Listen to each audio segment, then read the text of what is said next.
Le pasteur John Chilembwe avait mis en garde ses compatriotes contre cette guerre entre blancs dont les noirs ne pourraient sortir que perdants.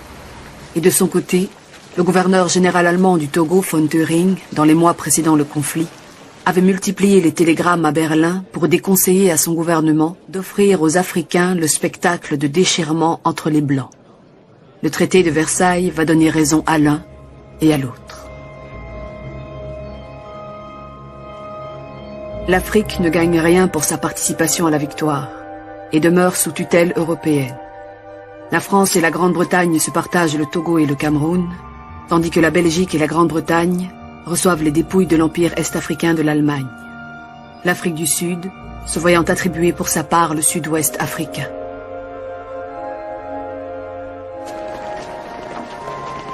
Mais dans le même temps, le doute sur la supériorité de l'homme blanc s'installe dans l'esprit des Africains.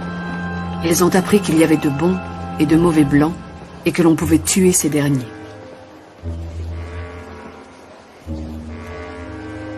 Le piédestal de l'homme blanc vacille.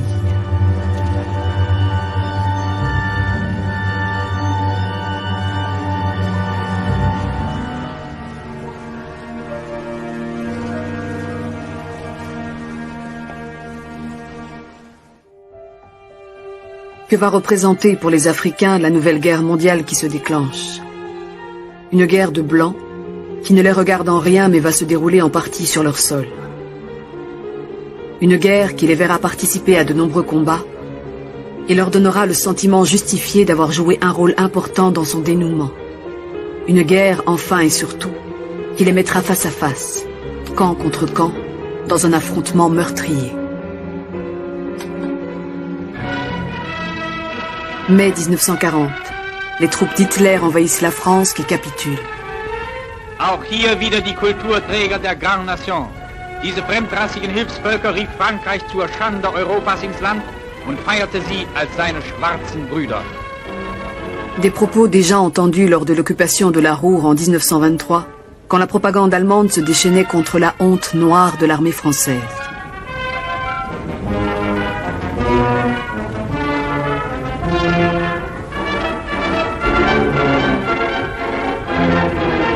La défaite de la France. Comment va-t-on réagir à ce séisme dans ces colonies d'Afrique? Comment va-t-on accueillir la politique de collaboration du maréchal Pétain? Gouverneur du Tchad, le Guyanais Félix Éboué se rallie à la France libre dès le mois d'août. Ce geste décisif va faire basculer dans les semaines qui suivent la totalité des pays de l'Afrique équatoriale et le Cameroun. Nommé gouverneur général de l'AEF par De Gaulle, Félix Éboué est le premier noir, et qui plus est descendant d'esclaves, à accéder au poste le plus élevé de l'administration coloniale.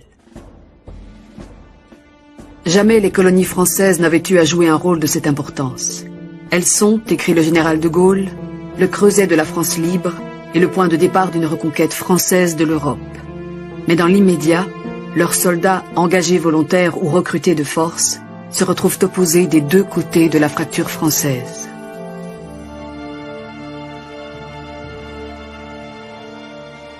Ainsi, une partie de la force noire demeure sous la coupe de l'État français, c'est-à-dire du maréchal Pétain et des gouverneurs généraux qui lui sont restés fidèles.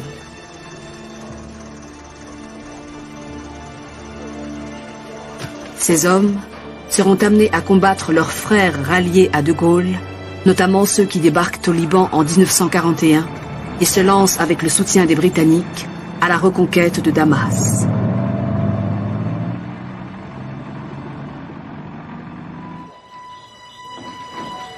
Si les Alliés peuvent avancer sur tous les fronts à la fois, en Europe, en Asie et en Afrique, c'est qu'ils ont accès en toute sécurité à des matières premières que la guerre a rendues inexploitables chez eux, mais qui abondent en Afrique, où ils développent les transports nécessaires pour les acheminer.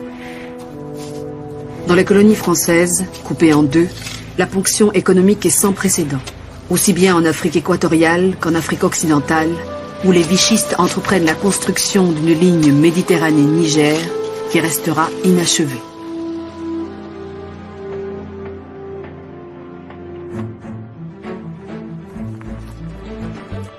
La bataille en Afrique orientale illustre l'intensité de l'affrontement entre troupes noires.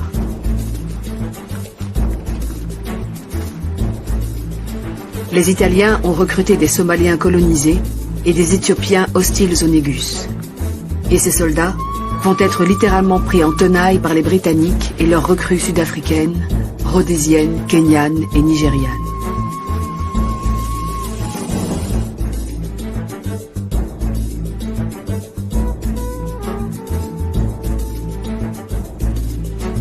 I remember in King's College, Lagos, there were activities there among the... Je me souviens qu'au King's College de Lagos, il y avait des étudiants engagés qui remettaient en question la domination coloniale en Afrique de l'Ouest.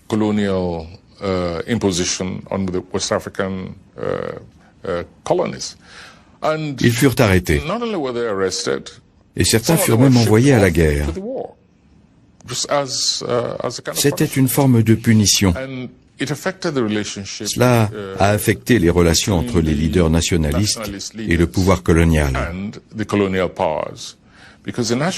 Car les nationalistes disaient « Cette guerre est-elle la nôtre ? Pourquoi participerions-nous à un conflit entre des pays d'Europe qui ont non seulement dépouillé le continent africain de son capital humain pendant des siècles, durant la traite des Noirs, mais qui en plus continuent à s'approprier les ressources des colonies. Bref, en quoi cette guerre nous concerne-t-elle ?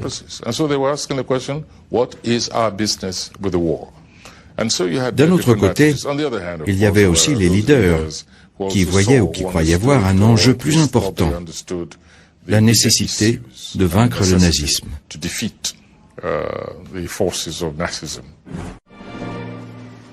Un an plus tard, les Britanniques, avec les mêmes soldats noirs issus de leur colonie, débarquent à Madagascar. Pour y affronter et pour y vaincre, les forces françaises restaient fidèles à Vichy.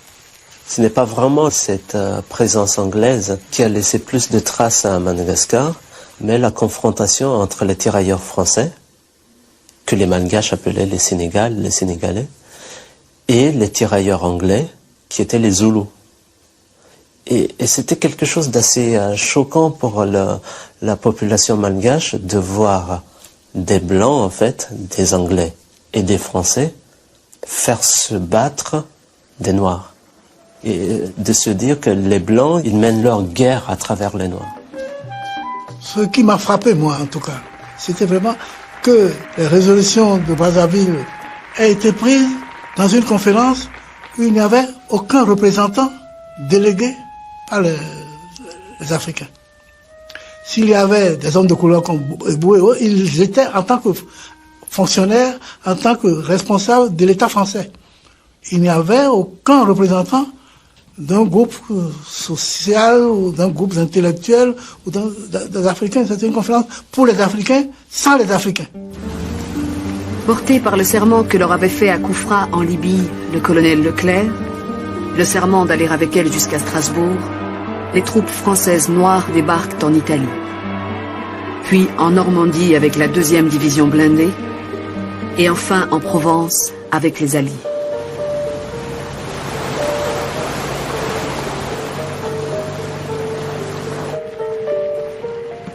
Les troupes noires qui avaient été sur tous les fronts, à partir de 1944, on les a dégagées de certaines zones au nom du blanchiment des troupes. Parce qu'on ne souhaitait pas que les troupes noires puissent jouer de grands rôles dans des actes de libération de la France. On voulait bien indiquer que c'est les Français qui ont libéré la France, mais sans les troupes noires. Cela a été vécu comme une espèce de frustration. Donc, certains sont retournés vraiment l'amertume au cœur.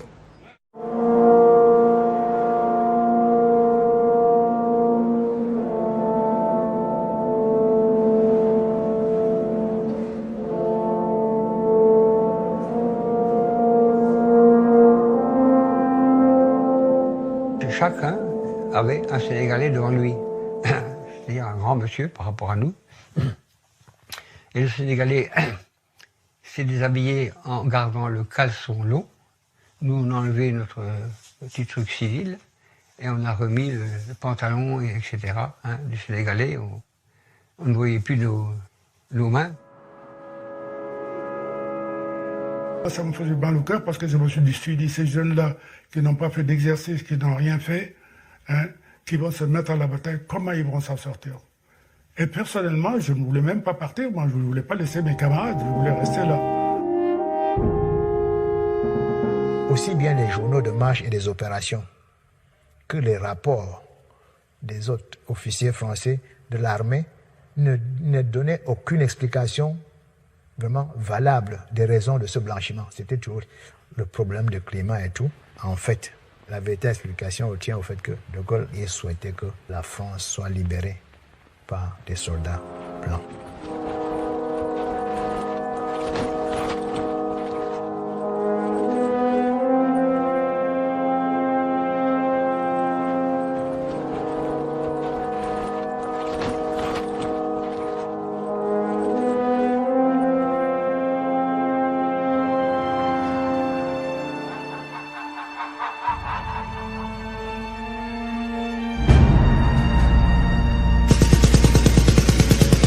Arrivé à Dakar, il n'y avait absolument rien de prêt pour les accueillir, puisqu'un télégramme qui, en somme, organisait les démarches à effectuer, a été perdu, n'est jamais arrivé. A été perdu quand même bizarrement, hein, étrangement. On l'a jamais retrouvé. En France, il y a certains qui avaient fait des promesses, peut-être sous l'effet d'une certaine présence américaine, parce que dans l'armée américaine, il y avait beaucoup de Noirs, et c'est sous la pression même des Noirs qu'on a accepté de leur donner des tenues américaines à la place des guenilles qu'ils portaient depuis 1940 au moment de leur capture par l'armée allemande.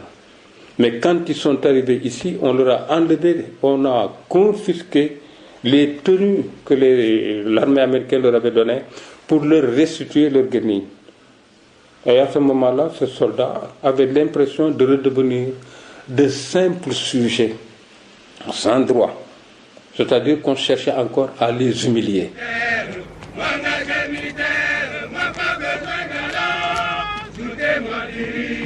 Un drame s'est déroulé à Thiaroye en décembre 1944, parce que des promesses avaient été faites aux anciens combattants. Ils devaient recevoir des pécules en France. On leur a dit d'aller à Thiaroye et qu'ils les recevraient à Thiaroye. À Thiaroye, ça a été du dilatoire. On négociait, le montant à donner, vous ne méritez pas ça, vous n'avez pas pu justifier le temps que vous avez passé au front, donc avec beaucoup d'humiliation. Nous avons droit à la prime de démobilisation, aux indemnités, aux pécules, au rappel du solde de guerre. Nos collègues français qui étaient avec nous et qui ont partagé avec nous les geôles allemandes sont venus à Morlaix dans le Finistère pour nous le confirmer, nous les croyons. Devons-nous penser qu'il y a deux France, la métropole et la coloniale?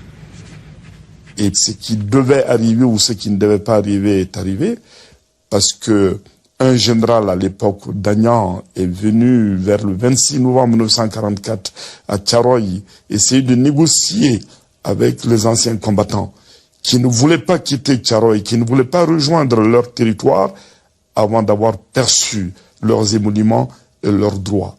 Ça a mal tourné. Le général Dayan, qui était le commandant des troupes à Dakar, a été pris en otage. Nous souffrons beaucoup la guerre. Camp de concentration. Nous mangeons. Catéfoule. Hein? Est-ce que tu comprends mon français? Tu ne comprends pas. Nous vivons beaucoup catastrophes suisses. Alors, tu comprends mon français? La guerre. Hein? Nous vivons beaucoup de cadavres. Ici, tous hommes, toi homme, moi homme, lui homme. Alors, tu comprends rien? Le général leur promet, sur son honneur de soldat, que, s'ils le libèrent, ils seront payés, ils le libèrent, en quoi ils ont été bien naïfs d'ailleurs, et dans la nuit du 30 novembre au 1er décembre 1944... On a tué à Thiaroye, au Sénégal. On en a massacré un peu partout, juste pour ne pas donner la pension. Il y a des gens qui, jusqu'à 102 ans, n'ont jamais touché leur pension avant leur mort. Et aujourd'hui, on n'a pas payé encore. Alors, nous vous parlons.